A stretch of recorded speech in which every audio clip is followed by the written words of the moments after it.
Hi there, thank you so much again for joining me on this channel. As always, I'm very grateful for all your previous views, likes, subscriptions and shares. Hope you're all keeping well and welcome once more again to the basement. I thought we would look at Stonehenge. It's something I've wanted to do for a few months now. Unfortunately, I missed the summer solstice, and with the winter solstice coming up this month on the 21st of December, I thought now would be an ideal time.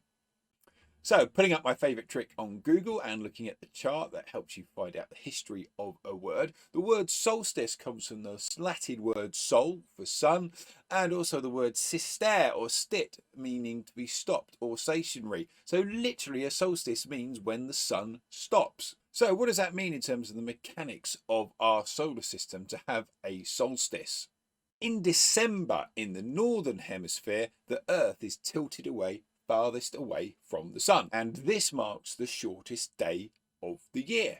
So of course, whilst in the northern hemisphere in December it's going to be the shortest day of the year, in the southern hemisphere it will be the longest day of the year. Stonehenge is in Wiltshire, which is in the southwest of England.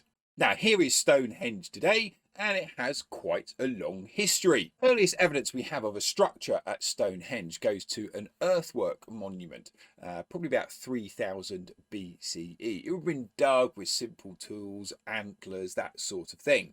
The dug up chalk would have been used to create the inner and outer banks, and there would have been, we think, probably 50 or so stone or timber pillars, and it was a place of cremation, a place to mark rituals for the end of life. Then in about 2500 BCE, the stone structure that we're familiar with today would have started to have been put together. Now, part of the challenge of Stonehenge is because there was no writing at that time, understanding what it was used for is open to a certain amount of interpretation.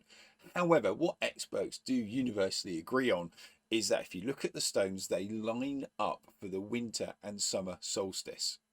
As you can see from this image here, at the summer solstice, it lines up perfectly in the middle of the stones, which is a feat not just of engineering, but also of ancient astronomy. There have been and continue to be all sorts of ideas about what Stonehenge represents and what it could have been used for. Some of this was down to this man, William Stukeley, who in the 1700s popularised the idea that it was built for and by Druids. William wasn't the only Englishman to come up with his own ideas about what the stones might represent. Tom Lethbridge decided that the stones might actually be markers, like a giant runway to help guide UFOs to Earth and help them to plan their landings. And you have to admit, his Indiana Jones hat is very, very cool. The idea still persists today. Eric von Daniken claims that Stonehenge was literally built by aliens, visitors from another planet. John Michel was another Englishman who came up with some interesting ideas about Stonehenge. He said that they were linked in with UFOs as well as the mythology of King Arthur, the Holy Grail and Glastonbury. Apparently in 1971 he also took some of the Rolling Stones to Stonehenge to scour the skies and look for UFOs.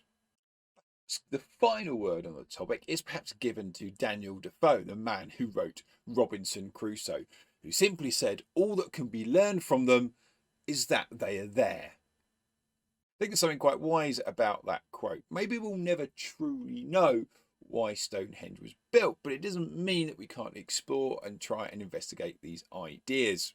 So there we have it, a very, very brief look at Stonehenge. It was kind of fun putting this together, and you're probably very grateful that it is probably one of my shorter videos. Thank you so much for watching.